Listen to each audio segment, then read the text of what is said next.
Hello കൂട്ടുകാർ, ഇതുണ്ട് strawberry farm ഉണ്ടോ. നമുക്കിഷ്ടം പോലെ സ്ട്രോബെറി പഴുത്തത് പറിച്ചെടുക്കാവേ.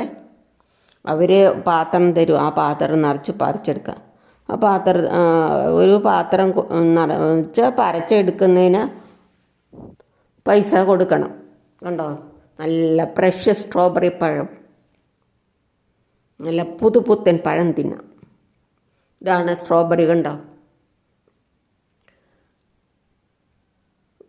ഏക്കർ കണക്ക് സ്ഥലത്ത് നട്ടിട്ടുണ്ട്. നമുക്ക് ഇഷ്ടം പോലെ പറിച്ചെടുക്കാം. ആ പാത്രം നിറച്ച് കേട്ടോ, പഴുത്ത് കിടക്കുന്നു. ആദ്യമായി ഞാൻ കാണുകയാണ് സ്ട്രോബെറി കൃഷി. നിങ്ങൾ കണ്ടിട്ടുണ്ടോ കൂട്ടുകാരെ?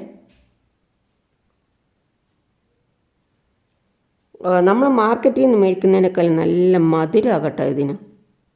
കണ്ടോ, ഇങ്ങനെ നീണ്ട് നിരന്ന് കിടക്കുന്നു. കണ്ടോ, പഴുത്ത് കിടക്കുന്നു. ഒരു പൂവുണ്ട്, ആ പൂവുണ്ടാകും. പൂവിൻ്റെ അകത്തുനിന്ന് ഇങ്ങനെ ഉണ്ടായി വരും, പൂവിൻ്റെ നടുഭാഗത്തുനിന്ന്. കണ്ടോ, ഈ പൂവിൻ്റെ നടുഭാഗത്താണ്